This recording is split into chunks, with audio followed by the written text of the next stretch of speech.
Thank you very much indeed, Mr Deputy Speaker. Before I start my remarks, I just want to direct members' attention to my entry in the Register of Members' Interests. And I'd also like to pay tribute to my friend, the Honourable Member for Hyndburn and Haslington, who was supposed to be co-sponsoring this debate. We actually worked very, very closely together on this issue, and I want to pay tribute to her constituents, knowing as I do, she has a large and vibrant Muslim community, a community she cares very deeply about. Like many constituencies up and down the country, communities in Hyndburn are particularly concerned about the impact of the conflict in Gaza, which has given way to a rise in Islamophobia, but above all is having an awful toll on innocent civilians. And I know that she will, and she's making every effort to represent her constituents on this issue at this challenging time. Now, last month was Islamophobia Awareness Month, and I spoke to an audience, an event organised in my constituency by the Joint Mosque Council, and I'd like to pay tribute to Abdul Chowdhury, the chair of the Joint Mosque Council, for putting on that event, and also pay tribute as well to the Muslim Council of Peterborough, chaired by Mohammed Ayub Chowdhury. Now, at that event, Mr Deputy Speaker, I told a story, and I'm going to tell this story again in this House today. In the run-up to the 2019 by-election, actually in Peterborough, where I came a stunning third, in the run-up to that by-election in the summer of 2019, I was knocking on doors in Peterborough, and I knocked on the door of this one gentleman, Amir Sullivan, and he said to me, he said, "Paul, I want to know what your view is on the all-party parliamentary group definition of Islamophobia." And I looked at him rather blankly. I didn't know what to say to him. I didn't have much to say at all. I vaguely knew that this was being discussed, but I had no in-depth knowledge about it. And I felt ashamed. I felt ashamed. I was seeking to represent up to thousands and thousands of Muslim constituents, and I knew nothing about this APPG definition that he had contributed to, and that mattered so much to many members many members of the community and constituents that I sought to represent. So I was ashamed. And so what did I do about it? So I promised him there and then that I would further my knowledge about this. I would become involved in the APPG should I win the election. And about 2 or 3 rather embarrassing interviews on Salam Radio later, and then when I became the Member of Parliament for Peterborough, I'm very proud to stand with the Member for Luton North as the co-chairman of the all-party parliamentary group on British Muslims. Amir Sullivan challenged me. Amir Sullivan was right to challenge me. He is my friend, and I'm very proud to represent him and to be the co-chair of the APPG on British Muslims.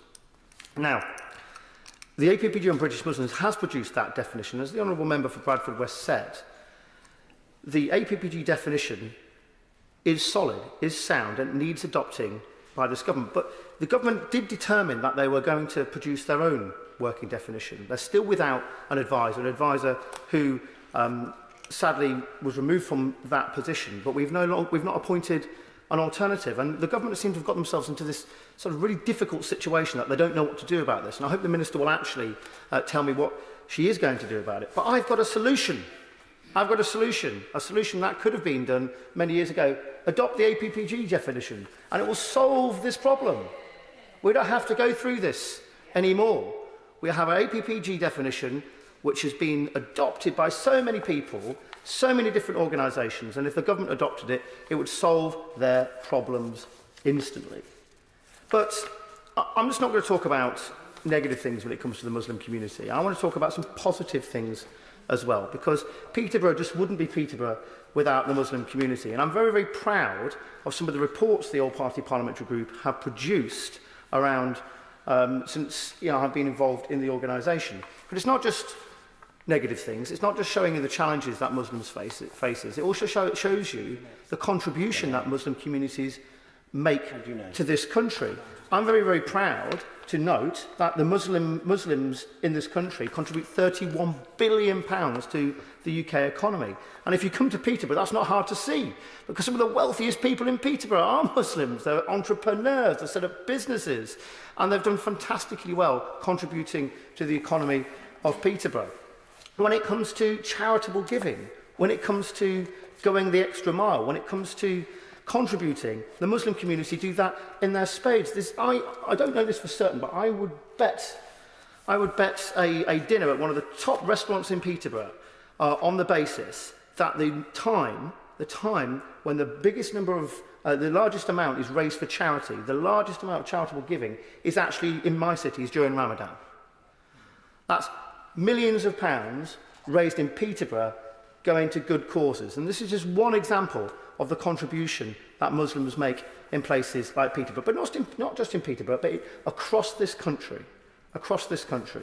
And another report the APPG produced was Faith as the Fourth Emergency Service, showing the contribution when it comes to charitable giving, comes to other positive good causes that Muslim communities make in the UK. And that was seen in no way, I think, like any other than during the COVID pandemic. During the COVID pandemic in Peterborough, we came together as one city. We've got very many different communities in Peterborough, many very different faiths. We believe different things.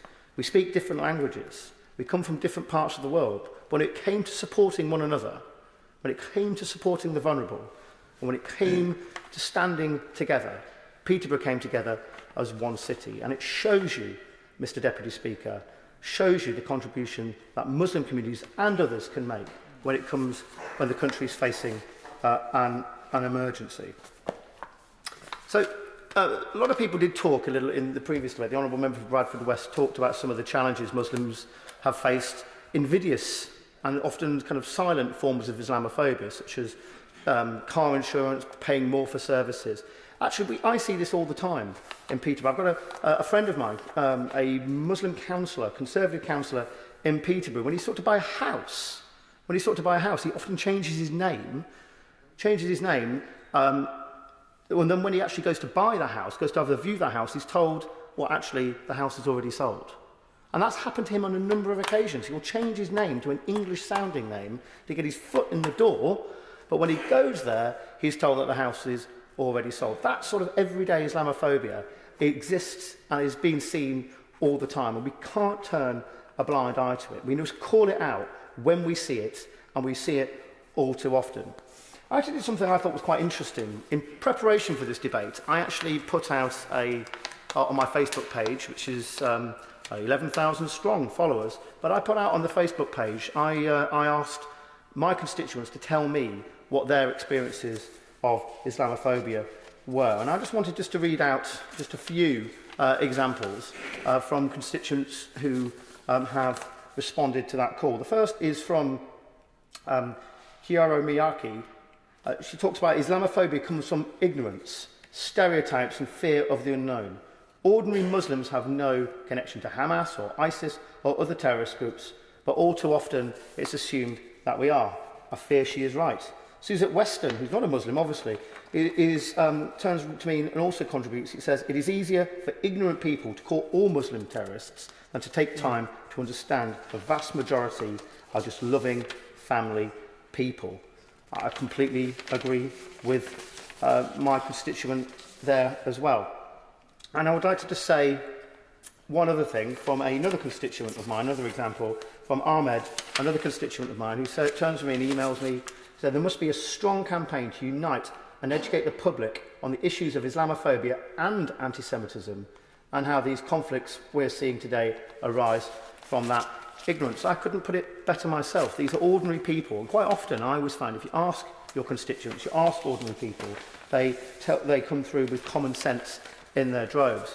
And I'd like to talk just as a Conservative MP for just a second, if I may, because what I find when I campaign in my constituency, when I knock on doors, when I speak to constituents, Muslim communities in places like Peterborough, their values are the values that I share as a Conservative MP.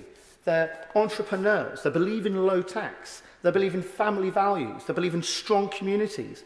And, Mr. Deputy Speaker, if we just led them and we were able to talk, about international issues in an empathetic and an understanding way, if we're able to understand that a death or persecution against a Muslim across the world, well, it doesn't matter if they live next door to that individual or whether that's operating somewhere like in Kashmir or in Gaza or in Myanmar. If we were able to talk and understand that, then we could lead the Muslim community in this country. And I think my party would certainly get many, many more votes from the Muslim community, rather than it sometimes shamelessly being seen as a vote bank for the Labour Party. If we got our language right, and we were able to do that, we would reap the rewards. And as I've talked about international situations, I want to talk about the ongoing conflict in Gaza, if I may, just briefly for a second. Because we have seen an increase in, obviously, anti-Semitism, but also in Islamophobia as a result of that conflict. And the revulsion that many of my constituents feel about the deaths of innocent people in Gaza, people who are suffering collective punishment for the crimes of Hamas, people who have done nothing wrong but see their homes destroyed, and people who see bombs landing on their homes and in their communities. The revulsion that ordinary Muslims in places like Peterborough feel about this cannot be understated. Thousands have died. Undoubtedly, thousands have died. Buildings have been destroyed. And I struggle to think, Mr. Deputy Speaker, how any of this makes Israel any more safer.